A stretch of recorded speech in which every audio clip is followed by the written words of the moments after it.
अस्सलामुअलैकुम। तो आज मैं आप लोगों के साथ केएफसी स्टाइल बर्गर बनाने की रेसिपी शेयर कर रही हूँ। अगर आपने इस रेसिपी को फॉलो करके एक बार घर पर बना लिया बर्गर, तो बहुत ही ज़बरदस्त बनेगा और आप फिर कभी बाहर खाना प्रेफर नहीं करेंगे, आप घर पर ही बनाकर खाना चाहेंगे। और we all know homemade is the best. तो आप ज़रूर ट्राई करें इस रेसिपी को। आसान है और बहुत डिलीशियस बनेगा इंशाल्लाह आपका भी बर्गर। तो चलिए शुरू करते हैं। बिस्मिल्लाह। मैंने यहाँ पर 350 ग्राम्स बोनलेस चिकन ले ली है। इसे मैंने ब्राइन कर लिया है। जैसे ही मैं मार्केट से लाई, इसे मैंने 2 से 3 बार धो लिया अच्छे से सादे पानी से, और बाद में इसमें 2 टेबलस्पून के करीब सफ़ेद सरका ऐड करके इसे आधे घंटे के लिए रख दिया, और फिर आधे घंटे के बाद इसे दोबारा से धो लिया। तो इस तरह से ये चिकन बिल्कुल साफ़ हो गई और वाइट विनेगर से जो चिकन के पोर्स है वो खुल गए, और इसी के वजह से ये बहुत ही जूसी रहेगी चिकन, और हमारे कटलेट्स बिल्कुल सॉफ्ट बनेंगे। अब इस चिकन को हमें ग्राइंड कर लेना है। तो मैंने ग्राइंडर के जार में इसे सारी चिकन को इस तरह से ट्रांसफ़र कर लिया है। आप चाहे तो फूड प्रोसेसर में या मेरी तरह ग्राइंडर के जार में भी इसे ग्राइंड कर सकते हैं। आप चाहे तो रेडीमेड जो चिकन का कीमा आता है उसे भी इस्तेमाल कर सकते हैं। अभी इस चिकन के साथ मैंने ऐड किया है आधी प्याज और 1 मुट्ठी के करीब हरा धनिया। तो ये दोनों ही चीज़ें मैं चिकन के साथ ही ऐड कर दूँगी, और इन तीनों चीज़ों को मैं एक साथ ग्राइंड कर लूँगी।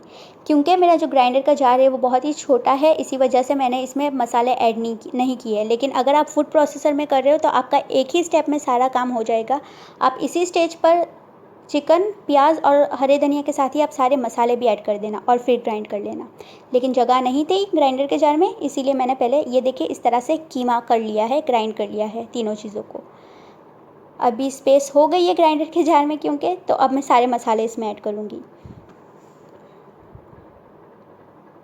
तो मैंने पहले 3 टीस्पून अदरक और लहसुन का पेस्ट ऐड किया है।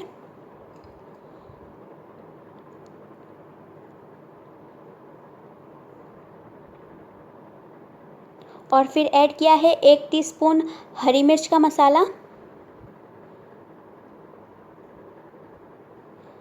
सॉल्ट ऐड कर लेना है टेस्ट के हिसाब से। मैंने 1.5 छोटी चम्मच जितना ऐड किया है। 1 टीस्पून मैंने ऐड किया है सोया सॉस। 1 टीस्पून अजवाइन ऐड करेंगे। ऑरिगेनो, अगर आप मिक्स हर्ब्स इस्तेमाल करना चाहते हैं तो वो आप 1 टीस्पून ऐड कर सकते हैं। आधा चम्मच लाल मिर्चों का पाउडर, और यहाँ पर 2 टीस्पून मैं काली मिर्च और जीरा का पाउडर इस्तेमाल कर रही हूँ। लेकिन अगर आप चाहें तो सिर्फ ब्लैक पेपर पाउडर, मतलब कि काली मिर्च का पाउडर भी इस्तेमाल कर सकते हैं। इसके बाद मैंने ऐड किया है 3 टेबलस्पून भरकर कॉर्नफ्लोर, और दोबारा से मैं ये सारी चीज़ों को ग्राइंड कर लूँगी ताकि सारी चीज़ें अच्छे से वेल कंबाइंड हो जाए। तो ये देखिए मैंने ग्राइंड करके एक बाउल में ट्रांसफ़र कर लिया है, और ये हमारा मिक्सचर कटलेट्स बनाने के लिए बिल्कुल रेडी है।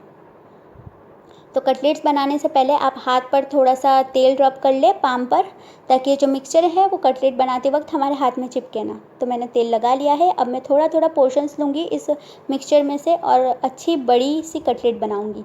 अच्छी बड़ी सी आपने कटलेट बनानी है, क्योंकि जब फ्राई करते हैं कटलेट को तो थोड़ी सिकुड़ भी जाती है, श्रिंक हो जाती है। तो आपने इसीलिए साइज़ जो है वो अच्छी खासी बड़ी रखनी है। फ्लैट कर लेना है अच्छे से। और ये देखिए मैंने इतनी बड़ी बड़ी कटलेट्स बनाई थी। और अब मैं इसे थोड़ा सा कोट कर लूँगी मैदे में। तो ये मैंने यहाँ पर एक प्लेट में मैदा लिया है, और अब दोनों ही साइड से अच्छे से कोट कर लूँगी कटलेट को। तो इसी तरह से मैंने सारी कटलेट्स रेडी कर ली थी। ये देखिए आप, मैदे में कोट करना इसे ज़रूरी है, क्योंकि जब इस तरह से आप प्लेट में कटलेट्स को रखेंगे, इसी तरह से रख देंगे बिना मैदे में कोट किए, तो ये एक दूसरे से चिपक जाएगी। तो ये अवॉइड करने के लिए आपको अच्छे से मैदे में कटलेट्स को सारी कोट कर लेना है। इन टोटल 5 कटलेट्स बनी थी ये मिक्सचर से। आप आराम से 6 या 7 भी कटलेट रेडी कर सकते हैं मीडियम साइज़ की इस मिक्सचर से। अभी मैंने यहाँ पर 1 अंडा लिया है, और ब्रेड क्रम्स ये मैंने रेडी कर लिए हैं। मैंने सिंपली 4 ब्रेड लिए, ग्राइंडर के जार में ब्रेड को छोटे छोटे टुकड़े करके डाल लिया, और इस तरह से दरदरा सा पीस लिया है। तो ये हमारे फ्रेश ब्रेड क्रम्स रेडी हो चुके हैं। अब हम कटलेट्स को इन दोनों चीज़ों में कोट करेंगे। तो पहले अंडे में अच्छे से डिप कर लेंगे, और फिर ब्रेड क्रम्स में हम अच्छे से कोट करेंगे कटलेट को। ब्रेड क्रम से जो कटलेट है वो बहुत ही ज़्यादा क्रिस्पी और बहुत ही अच्छा इस पर लेयर आएगा क्रिस्पी सा। ये देखिए अच्छे से दोनों साइड से मैंने कोट कर ली है ब्रेड क्रम्ब से कटलेट को, और सारी कटलेट इसी तरह से रेडी कर लेनी है। अब ये कटलेट्स को मैं रख दूँगी फ्रीज़ में तकरीबन आधे घंटे के लिए। फ्रीज़ में रखने से ये थोड़ी सी मैरिनेट हो जाती है और बहुत ही क्रिस्पी भी बनती है। तब तक हम दूसरी सारी प्रिपरेशंस कर लेंगे। तो मायो डिप बना लेते हैं पहले। तो मैंने यहाँ पे एक बाउल में लिया है 2 टेबलस्पून मायोनीज़ और 1 टेबलस्पून टमाटो सॉस या केचप ले ले, और दोनों का अच्छे से मिक्स करके मायो डिप बनाकर रेडी कर लूँगी। ये हम बाद में हमारे जो बर्गर के बन्स है उस पर स्प्रेड करने के लिए इस्तेमाल करेंगे। यहाँ पर मैंने लिए हैं पत्ता गोभी के पत्ते। अगर आप आइसबर्ग या लेटस यूज़ कर सकते हैं, अगर आपके पास अवेलेबल है तो वो ज़्यादा प्रेफरेबल है, वो यूज़ करें। एक प्याज को मैंने इस तरह से रिंग करके कट कर लिया है, और फिर एक टमाटर को मैंने इस तरह से पतला पतला स्लाइस कर लिया है। यहाँ पर मैंने चीज़ के स्लाइसेस लिए हैं। ये अमूल चीज़ के स्लाइस में इस्तेमाल करूँगी बर्गर में। और अभी मैं जो स्टेप करने जा रही हूँ वो बिल्कुल ऑप्शनल है, लेकिन रेकमेंडेड है। आप करें तो बहुत ही अच्छा। मैं बर्गर के बन्स को थोड़ा सा फ्राई करूँगी बटर में। तो मैंने एक फ्राइंग पैन में थोड़ा सा बटर पिघा लिया है, और दोनों ही तरफ से बिल्कुल कुछ सेकंड्स के लिए ही, लिटरली कुछ सेकंड्स के लिए आपने हल्का फुल्का इन बर्गर के बन्स को दोनों ही तरफ से फ्राई कर लेना है। ये करने से जो बर्गर के बन्स हैं वो बहुत सॉफ्ट हो जाते हैं, और हम सभी जानते हैं कि बटर से बहुत अच्छा फ्लेवर आता है, बहुत अच्छा टेस्ट आता है। तो ये दोनों साइड से मैंने इस तरह से हल्के फुल्के फ्राई करके इन्हें निकाल लिया है पैन से। आधा घंटा हो चुका था, तो अब हम कटलेट को कर लेंगे फ्राई। तो मैंने एक बड़ी सारी कढ़ाई ले ली है और उसमें ऑयल गर्म होने के लिए रखा है। ऑयल को आप अच्छे से मीडियम हॉट होने देंगे। बिल्कुल भी गर्म मत कर लेना और बिल्कुल भी ठंडा मत रखना। ठंडे तेल में कभी भी आप कटलेट फ्राई नहीं करेंगे, वरना इसके ऊपर जो आपने ब्रेड क्रम्स की कोटिंग की है ना, वो सारी निकल के तेल में बह जाएगी। तो मैंने पहले अच्छे से गर्म होने दिया तेल को, और फिर ही कटलेट अभी ऐड किया है। आप शुरुआत में फ्लेम को हाई रखना, मीडियम रखना, हाई मत रखना, मीडियम रखना, ताकि जो इसके ऊपर जो कोटिंग है कटलेट के ऊपर अंडे की और ब्रेड क्रम्स की, वो सेट हो जाए और तेल में बिल्कुल भी ना बहे। और फिर कुछ सेकंड्स के बाद, 40 से 50 सेकंड्स के बाद आप फ्लेम को कर देंगे लो मीडियम पर, और लो मीडियम पर ही आप कटलेट को फ्राई करेंगे। 6 से 7 मिनट के लिए आपने अच्छे से कटलेट को तेल में फ्राई होने देना है, क्योंकि इसमें जो चिकन है वो कच्ची है, तो वो चिकन को अच्छे से पकाना है हमें। तो 6 से 7 मिनट लग जाएंगे। तो सब्र के साथ 6 से 7 मिनट लो मीडियम फ्लेम पर हम इन कटलेट को फ्राई करेंगे। अच्छे से गोल्डन ब्राउन दोनों ही तरफ से हो जाएगी ये कटलेट।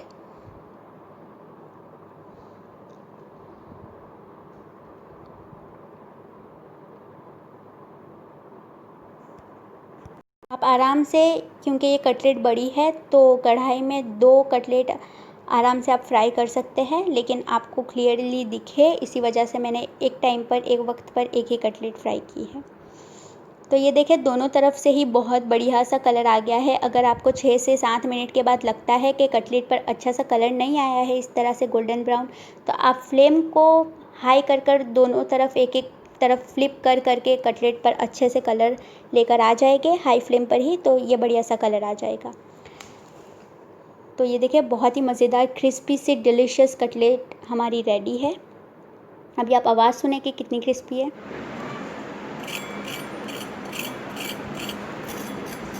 एक कट करके भी मैं आपको दिखाना चाहूँगी। तो जैसे आप देख सकते हो अंदर से बिल्कुल चिकन जो है वो पक चुकी है, बिल्कुल परफेक्टली कुक्ड है, बहुत ही सॉफ्ट है अंदर से हमारी कटलेट। अब हम सारी चीज़ों को असेंबल कर लेंगे। तो यहाँ पर मैंने बर्गर का बॉटम बन लिया है, और इस पर हमने जो मायो डिप बना कर रखी थी उसे मैं अच्छे से स्प्रेड कर लूँगी। इसके ऊपर ही हम कटलेट को प्लेस कर देंगे, और कटलेट के ऊपर हम चीज़ की स्लाइस प्लेस करेंगे इस तरह से।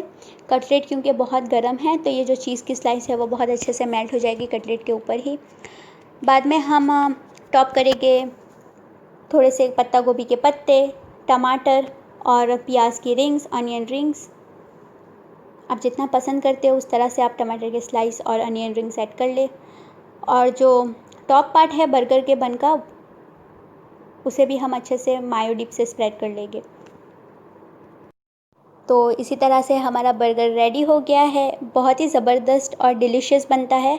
आप ज़रूर ट्राई करें इस रेसिपी को, और अगर आपको अच्छी लगती हो ये रेसिपी तो लाइक करें मेरी वीडियो को, और अगर आपको कोई भी क्वेश्चन हो या क्वेरी हो तो आप कमेंट सेक्शन में मुझे पूछ सकते हैं, मैं इंशाल्लाह ज़रूर आंसर करूँगी। देखने के लिए बहुत बहुत शुक्रिया। मेरी चैनल पर और सारी कई रेसिपीज़ है आसान सी और मज़ेदार सी, तो आप उन्हें भी जाकर देखें। मैं इंग्रेडिएंट्स की लिस्ट और सारी चीज़ें मेंशन कर दूँगी डिस्क्रिप्शन बॉक्स में। अल्लाह हाफ़िज़।